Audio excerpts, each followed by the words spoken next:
आगे रेखा में आपका नमस्कार दोस्तों। आगे रेखा में आपका एक बार फिर से स्वागत है।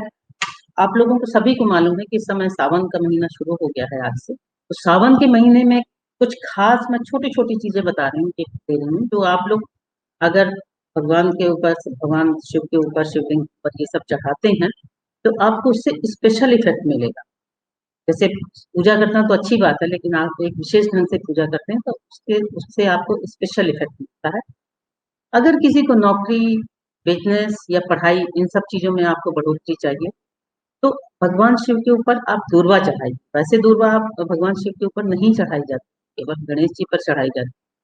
लेकिन ये सावन का महीना एक स्पेशल है और एक महाशिवरात्रि। ये दो महीने ऐसे हैं जिनमें आप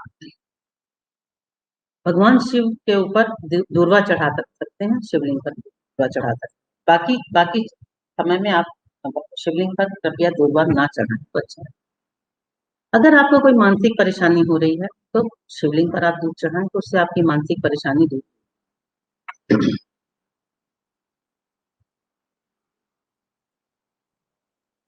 अगर आपको सेहत की कोई समस्या हो रही है, स्वास्थ्य संबंधी किसी भी तरह की परेशानी है, तो आप धतूरे का पूरा अगर चढ़ाते हैं शिवलिंग पर तो आपकी सेहत समस्या काफी हद तक दूर। इसके बाद अगर आप शहद का शहद को आप शीशी लीजिए, पानी में भी घोल कर चढ़ा सकते हैं और आप शीशी को डायरेक्ट ऐसे आप शिवलिंग के ऊपर डालेंगे तो उससे आपको मान सम्मान की वृद्धि होगी। और आपका जिनका भी मैं कहूंगी कि सूर्य कमजोर है तो खास तौर से जरूर करना चाहिए, शिवलिंग पर शहद जरूर चढ़ाना चाहिए या शहद को डालकर और शिवलिंग पर आप उसको लेपन करें दोनों हाथ से और उसके बाद जल चढ़ाएं तो आपके लिए बहुत फायदेमंद। व्यापार में भी जिनको तेजी चाहिए और नौकरी वालों को जिनको अपने नौकरी में भी बहुत अच्छा वो चाहिए, वृद्धि चाहिए, तो उनको मैं ये कहूंगी कि अगर कहीं से अनार मिल सके, इस समय अनार कच्चे ही मिलेंगे और पके ना मिले, अगर कहीं से अनार मिल सके या अनार के समय फूल तो शिवरात्रि के समय में आते हैं, तो अगर अनार का कोई भी पंचांग आपको, अनार का पौधा, उसके पत्ते, उसके जड़, जो कुछ भी आपको मिल सकता है अनार की तरफ, तो वो अगर आप शिवलिंग पे चढ़ाते हैं तो आपके लिए व्यापार में भी बहुत वृद्धि होगी और नौकरी में भी फायदा होगा। इसी तरह से अगर मैं कहूंगी कि अगर किसी की कुंडली में अशुभ ग्रह ज्यादा बैठे परेशानी दे रहे हैं तो आप उनको मैं कहूंगी कि विधि विधान से किसी पंडित जी से पूजा करवाइए।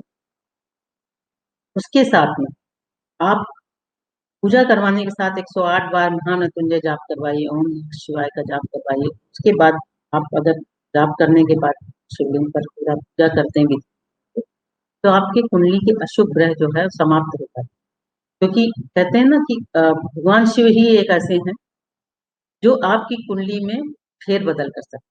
बाकी कहते हैं कि ब्रह्मा भी लिखा हुआ, अपना लिखा हुआ ब्रह्मा भी नहीं डाल सकते, केवल आशुतोष, इनको आशुतोष कहा जाता है। तो आशुतोष को इसीलिए कहा जाता है कि ये जो है बहुत जल्दी संतुष्ट हो जाते हैं और आपकी कुंडली में लिखा हुआ बदलने का जो उनके पास सामर्थ्य जो है वो भगवान शिव के ही पास है। अगर नंदी महाराज को आप चारा खिलाते हैं, वैसे आप अगर किसी नंदी महाराज को तो नहीं खिला सकते तो चारा अर्पित करिए, या किसी बैल को भी नंदी महाराज मानते हैं उनको आप चारा अर्पित करते हैं तो उससे भी आपके जो रुके हुए धन की प्राप्ति है। साथ में 108 बार महामृत्युंजय जाप कर लीजिए या ओम शिवाय का जाप कर लीजिए, चारा खिलाइए, तो आपका जो रुका हुआ धन है या अप्रत्याशित धन की प्राप्ति होगी। आपको अचानक से धन मिलता है या फिर किसी आपका किसी ने तो धन दिया हुआ है तो रुका हुआ धन आपको प्राप्त हो सकता है। इसके साथ में मैं कहूंगी कि अगर आप किसी अनाथ आश्रम में दान करें तो आपका भाग्य साथ देने लगता है और आपको आपका भाग्य खुल जाता है, भाग्य भी अच्छा हो जाता है। अगर किसी को, ये मैं आपको अंतिम और समस्या बता रही हूँ, तो आम लोगों को, बहुत लोगों को कि वैवाहिक जीवन में अगर कोई समस्या आ रही तो आप किसी सुहागिन औरत को, आप सुहागिन महिला को अगर आप सुहाग की सामग्री देते हैं, लिपस्टिक, बिंदी, चूड़ियां, काजल, टीका,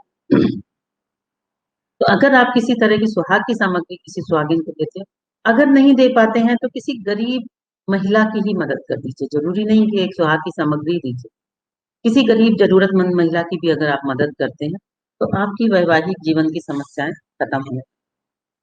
तो ये रहे आपके आने वाले सावन को, ये अब आज से शुरू हो गया है, सावन के सोमवार शुरू होता है सावन का, तो इसमें अगर आप ये उपाय करते हैं तो आपको इससे बहुत फायदा होगा। नमस्कार।